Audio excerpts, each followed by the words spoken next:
Good evening. Our next guests are two leaders in Congress who show how Democrats and Republicans can cooperate to strengthen U.S.-Israel relationship. They work closely on pro-Israel legislation in the House of Representatives, and just last week, they co-sponsored new legislation to impose sanctions against Iran for its ballistic missile program.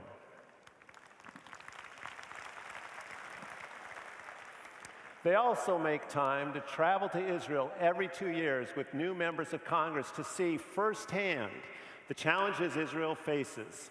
And they continue to join us on this stage, for which we are very grateful. Please join me in welcoming House Majority Leader Kevin McCarthy and Democratic Whip Steny Hoyer.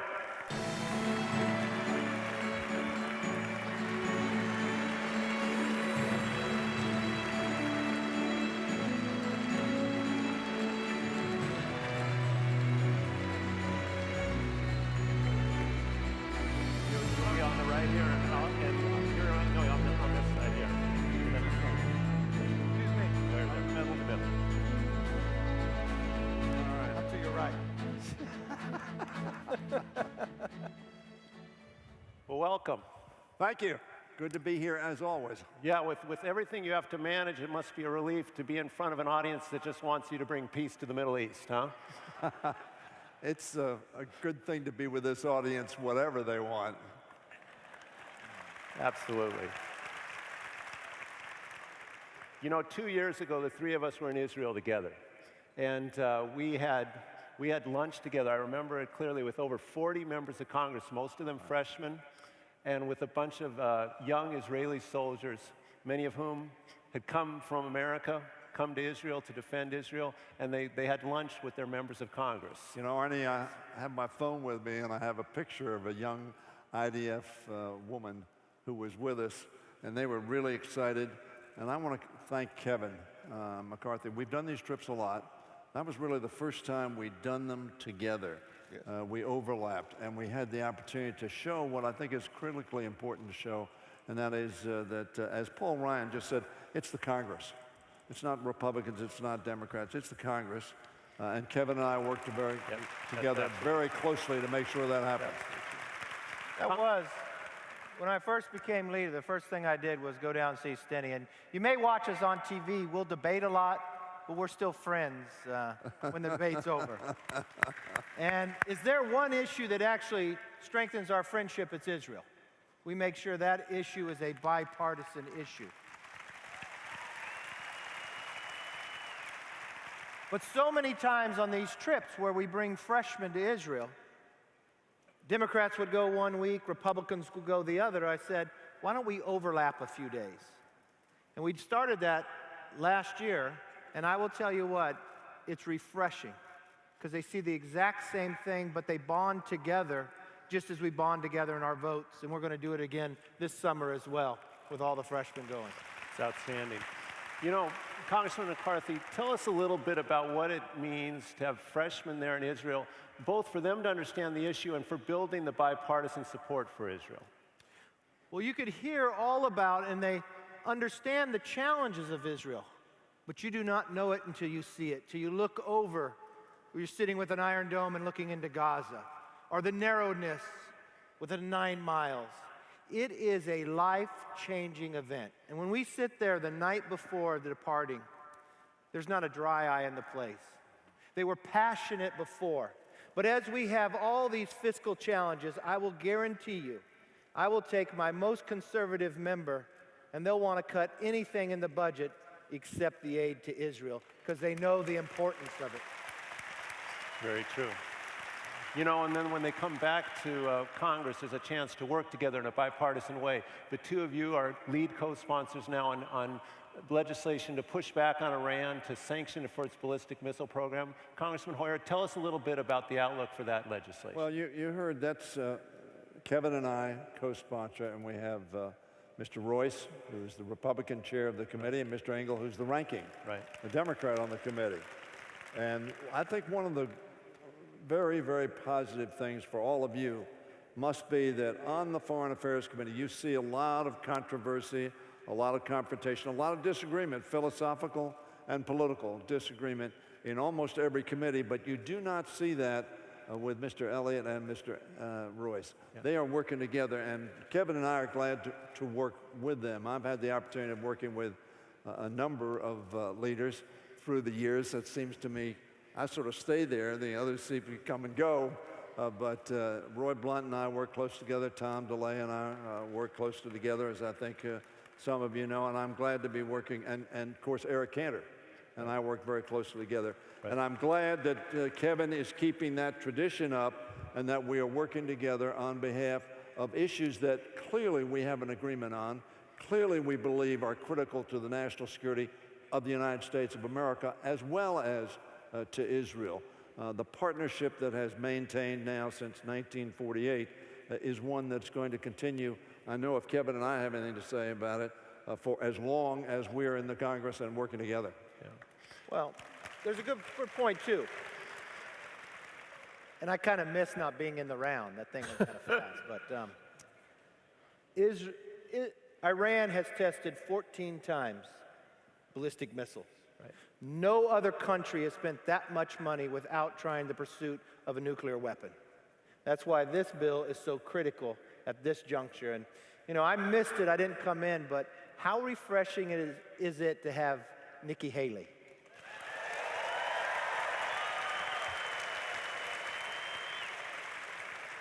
I love it when she tells the UN Human Rights Council they need to change. Yep. They need to focus on human rights and stop punishing Israel for being a democracy. This is so refreshing to so many people inside Congress. That's absolutely right.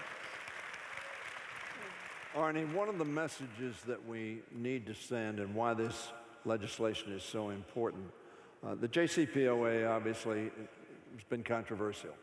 It's in place. It's being followed now, as the speaker pointed out. It is relatively temporary. And what we need to do is send a clear message, and this sanctions legislation will do that, that notwithstanding the agreement on all that you do of a non-nuclear basis, we are going to step in quickly. The administration's going to do it, the Congress is going to do it, to send a message that that activity is unacceptable. And we will respond, and respond appropriately, vigorously, and toughly. And all of these activists will be showing up at your offices on Tuesday morning to make that case as well. Good. We're talking about the reset with Iran, but there's also other ways that the relationship with Israel continues to develop. Congressman McCarthy, water is so important to your state. Sometimes too little, lately maybe a little bit too much every now and then.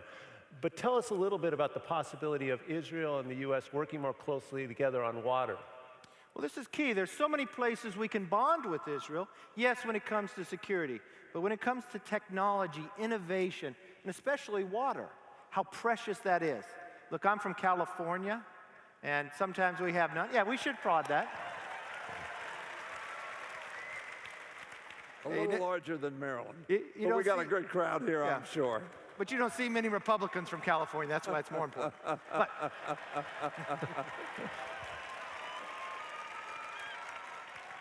California has actually gone into a pact with Israel because they know how precious water is, but look at what innovation they've been able to do.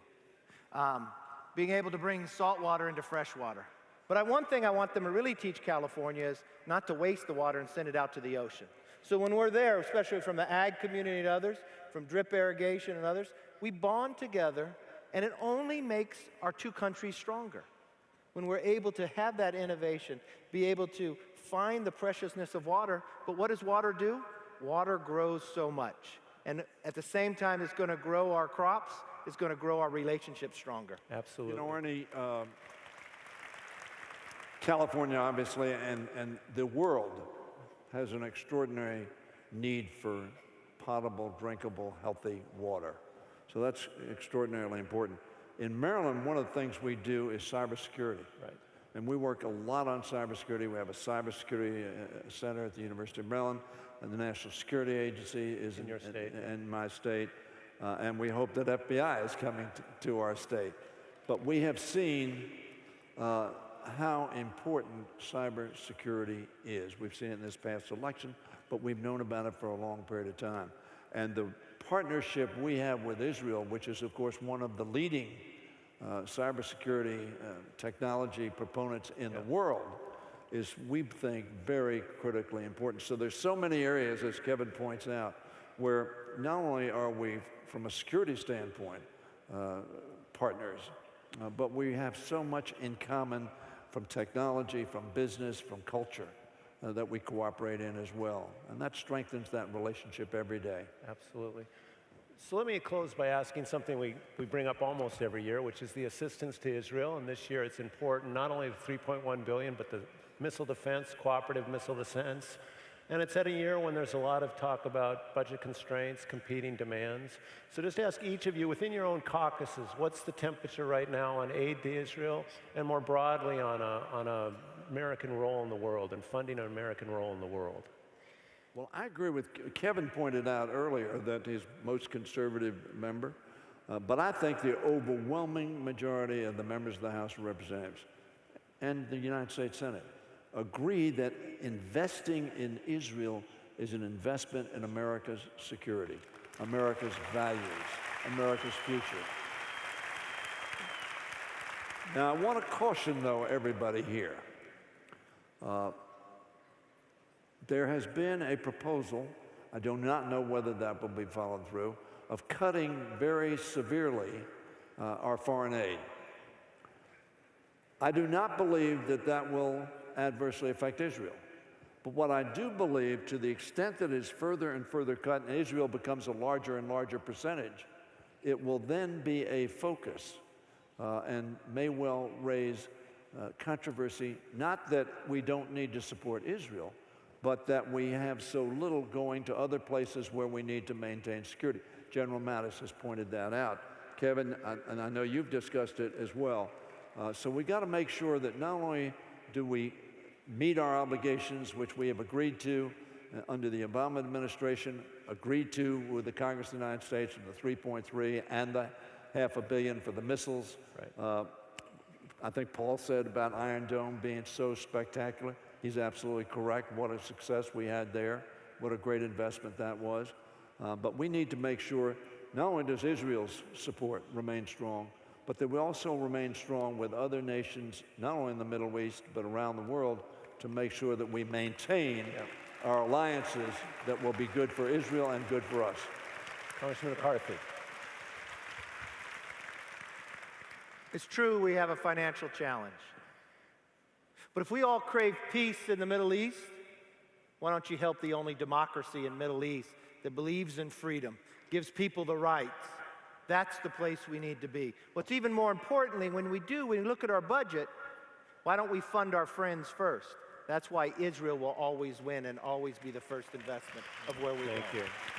Thank you, Congressman McCarthy, Congressman Hoyer, and I know that Kevin and I want to thank all of you, because what you do every day, every week, every month, every year is to make sure that your neighbors and friends, our country, and members of the Congress know exactly what the issues are, how critically important they are, and give us good advice and counsel as to how we can make sure both Israel and the United States remain strong and free and successful.